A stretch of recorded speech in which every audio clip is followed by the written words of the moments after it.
All right, let's jump right into this explainer. Today we're going to unpack something pretty wild.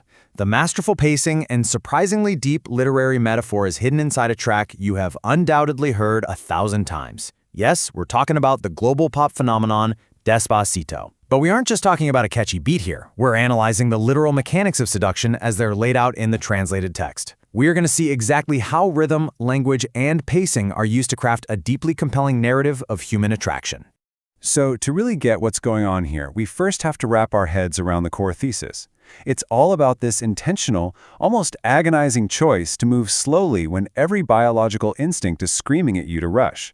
Despacito, as you probably know, translates to slowly. But it's not just a musical tempo. It is a deliberate deceleration of physical and emotional pacing. By actively fighting the urge to sprint to the finish line, they're using time itself as a tool to heighten tension, cement memory, and build this overwhelming sense of anticipation. Phase 1. The magnetic attraction and the uncontrollable draw. Before a single word is even spoken, the narrative establishes this powerful, completely undeniable physical draw. Think about how attraction actually builds in real time. In just 1 second, you've got that prolonged initial gaze. Give it a minute, and that observation turns into a scheme, a strategic plan of approach. And within an hour, that mental planning triggers such an intense physiological response that simply thinking about the approach makes the narrator's heart race. The biological clock is ticking, and the body is reacting way faster than the mind can process it. Listen to how they phrase this. You're the magnet, and I'm the metal. They are completely stripping away all human agency here. It's not a conscious choice anymore. They're stating that this pull is elemental, natural, and just utterly impossible to resist. Have you ever felt that instant magnetic pull towards someone? That is exactly the inescapable gravity they're establishing right out of the gate. Which brings us to Phase 2, the strategy of slowness and decelerating the rush. Because despite that intense magnetism, they make this totally surprising choice to hit the brakes. I mean, why rush something you're genuinely enjoying, right? Pacing becomes a highly strategic tool here. The lyrics explicitly say, "We cannot do this in a rush, I want to experience this trip." Getting to the finish line as fast as possible isn't the point. They want to feel every single step of the journey along the way. It's this incredibly conscious decision to savor the moment rather than just devour it. They actually map out this step-by-step physical progression, and it is meticulously designed to create an unforgettable memory. First, you have simple physical proximity, breathing on the neck slowly. Then introducing auditory intimacy, murmuring things in the ear. Finally, escalating to direct physical connection, undressing in kisses. It is a highly methodical, sensory stacking technique that ensures the memory is going to be vivid, even when they're miles apart. Moving into Phase 3, mapping the human body and geographical seduction. As things get deeper, the language shifts from literal actions to these massive spatial metaphors. This is where the poetry absolutely shines. The human body is being treated with the gravity of classic literature. Calling someone a labyrinth implies mystery, danger, a place where you want to happily get lost. And wanting to create a manuscript on their body, that suggests writing a story that is intricate, lasting, and profoundly personal, not just a fleeting encounter. It completely elevates a simple physical act into high art.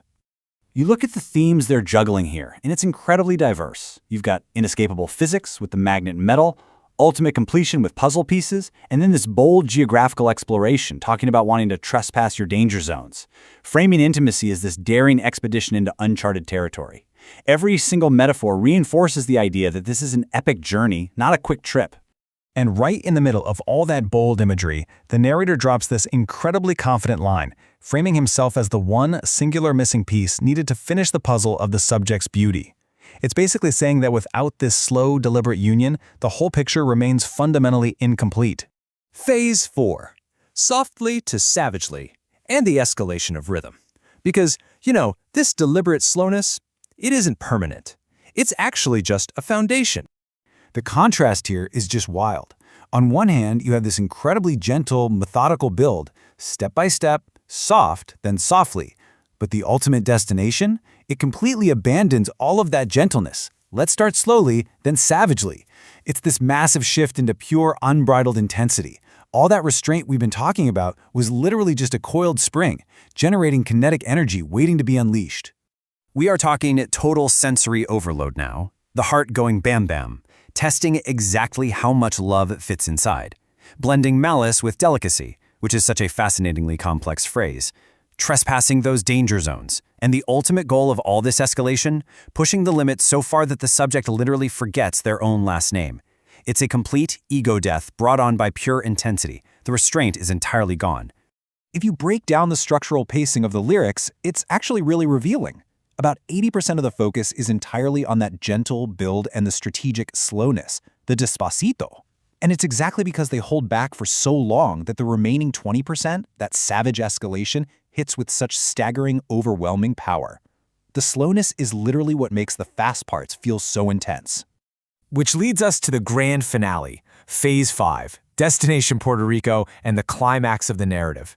After all that tension, we finally hit the peak. All this careful, meticulous planning transports them to one very specific, real-world location. We're going to do it on a beach in Puerto Rico until the waves scream, "Oh Lord!" The connection hits this level of intensity where the narrator pictures nature itself, the actual ocean waves, screaming out as a witness to their union. I mean, wow, that is some intensely powerful imagery to describe a moment of release. But the ultimate goal of all this?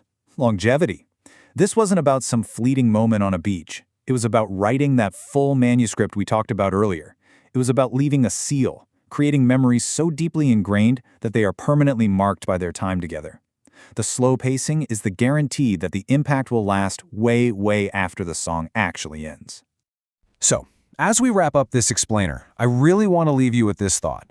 In a world that is constantly, relentlessly telling us to rush, how does intentionally slowing things down actually unlock the absolute highest intensity of human connection? It kind of proves that sometimes the most profound impacts are the ones we build up to, well, Despacito.